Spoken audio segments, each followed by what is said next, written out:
तो उद्देश्य नाम क्या है इसमें, प्रियम्बल में?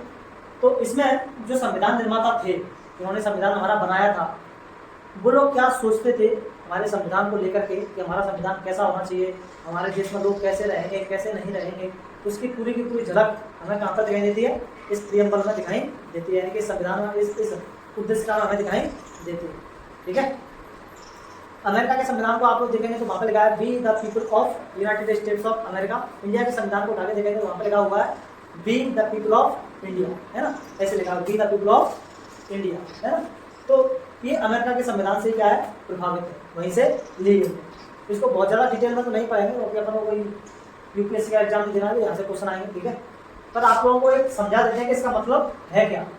तो हम भारत के लोग, क्या लगा, हम भारत के लोग, मतलब इस संविधान को पावर कहाँ से मिल रही है? भारत के लोगों से, पूरी की पूरी पावर अथॉरिटी कहाँ से मिल रही है? लोगों से मिल रही है। ठीक है, क्योंकि संविधान जब बन रहा था उस समय तो हमारा देश आजाद हुआ नहीं था। उस समय तो 1946 में हमारे संविधान सभा की पहली बैठक हुई थी 9 दिसंबर 1940 को, है ना। और उस समय तो हमारा देश आजाद नहीं हुआ, आजाद तो 47 में हुआ था, है ना।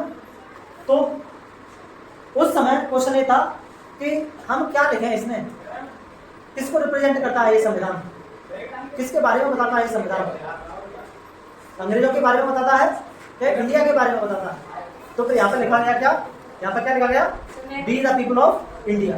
हाँ, we the people of India, यानी कि ये संविधान किसको रिप्रेजेंट कर रहा है? इंडिया को रिप्रेजेंट करता है। किसको? इंडिया को और इंडिया के लोगों को। ठीक है, क्या लिखा हुआ है? भारत को संपूर्ण प्रभुत्व संपन्न, यानी कि एक ऐसा देश बनाएंगे जो कि कैसा होगा? संपूर्ण प्रभुत्व संपन्न होगा, मतलब सोवरेन कंट्री होगी। कैसी? सोवरेन। सोवरेन का मतलब है एक ऐसा देश जिस पर किसी दूसरे देश का कोई प्रभाव नहीं होगा। हम भारत का देश बनाएंगे, अगर हमें कोई डिसीजन लेना है तो हम अमेरिका से नहीं पूछेंगे, हम चाइना से नहीं पूछेंगे कि हम ये करने जा रहे हैं, हम वो करने जा रहे हैं। डिसीजन लेने वाले कौन होंगे? हम होंगे, है ना। जैसे कि अगर आप लोग पाकिस्तान को देखो तो पाकिस्तान को भी डिसीजन लेने से पहले किसको पूछता? चाइना को। किसको पूछता? अमेरिका को। बहुत सारे दुनिया भर में देश ऐसे हैं जो कि अमेरिका से पूछेंगे, चाइना से पूछेंगे, रसिया से पूछेंगे, है ना, कि क्या करना है, क्या नहीं करना है ना। तो हमारा देश ऐसा नहीं है। हमारा देश कैसा है? सोवरेन कंट्री है ना, संपूर्ण प्रभुत्व संपन्न है, हम पर किसी का कोई प्रभाव नहीं है, हम अपने फैसले लेने के लिए क्या है? स्वतंत्र है। ठीक है, आगे समाजवादी बनाएंगे। क्या बनाएंगे? समाजवादी देश बनाएंगे हम भी अपने भारत में। कैसा बनाएंगे? समाजवादी। समाजवादी का मतलब क्या होता है? एक सोशलिस्ट कंट्री बनाएंगे। सोशलिस्ट कंट्री का मतलब है जहाँ पर जितने संसाधन होंगे देश के पास, उन सारे संसाधनों पर अधिकार किसका होगा? जनता का होगा, लोगों का होगा। किसका होगा? लोगों का। ठीक है, और पंथ निरपेक्ष बनाएंगे। कैसा बनाएंगे? पंथ निरपेक्ष, यानी कि सेकुलर कंट्री बनाएंगे। कैसी? सेकुलर। सेकुलर का मतलब है जहां पर देश का कोई धर्म नहीं होगा, है ना, सरकार का कोई धर्म नहीं होगा। सरकार के लिए सभी धर्म कैसे होंगे? एक जैसे होंगे। इसको हम बोलते हैं क्या? सेकुलर कंट्री, है ना, पंथ निरपेक्ष कंट्री। ठीक है, जहां पर सभी धर्मों को एक समान नजर से क्या किया जाएगा?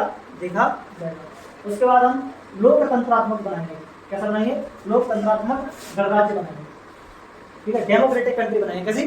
डेमोक्रेटिक। डेमोक्रेटिक का मतलब क्या होता है? जहां पर जो सरकार का जो प्रमुख होगा, देश का जो प्रमुख होगा, वो किसके द्वारा चुना हुआ होगा? जनता के द्वारा चुना हुआ होगा। किसके द्वारा चुना हुआ होगा? जनता के द्वारा। जो सर्वोच्च अथॉरिटी है देश की, वो किसके द्वारा चुनी हुई होगी? जनता के द्वारा, ना कि वहां पर कोई किंग होगा जैसे कि ब्रिटेन में हुआ करता था, है ना। तो ऐसा कोई किंग का कॉन्सेप्ट यहाँ पर नहीं चलता है। ठीक है, उसके बाद बनाने के लिए तथा उसके